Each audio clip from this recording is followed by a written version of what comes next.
5 वर्ष का बूढ़ा। एक राजा था। वह अपनी प्रजा से बहुत प्यार करता था।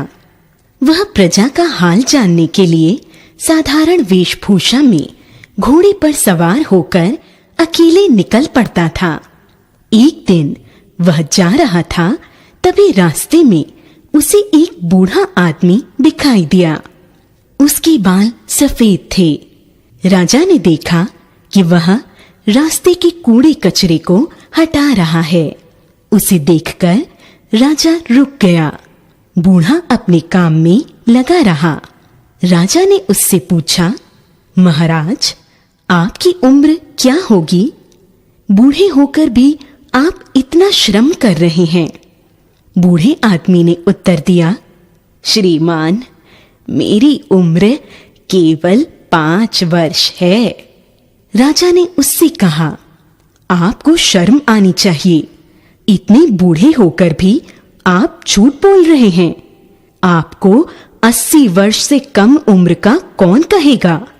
बूढ़ा राजा की बात सुनकर मुस्कुराया। उसने विनम्रता से उत्तर दिया, श्रीमान, आपका अनुमान ठीक है, किंतु मैंने 80 वर्षों में से 75 वर्ष बेकार गवा दिए।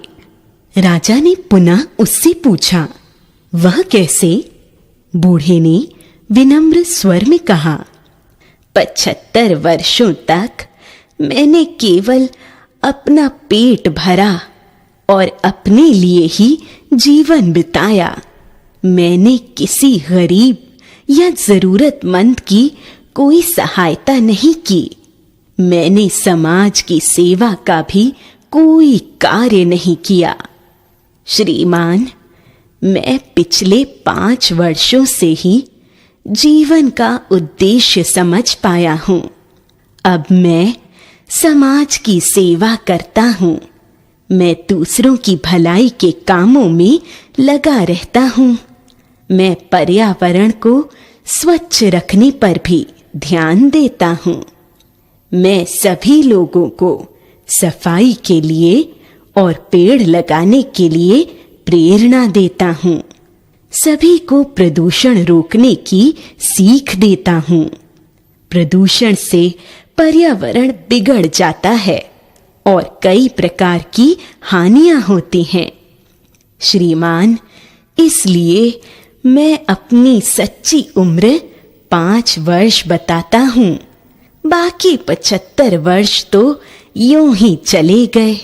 बूढ़े की बात सुनकर राजा ने अपना परिचय देकर उसकी प्रशंसा की। बच्चों, मनुष्य का जीवन अनमोल होता है। हमें इस बात को समझना चाहिए। हमें अपने जीवन में कोई भी अनुचित काम नहीं करना चाहिए।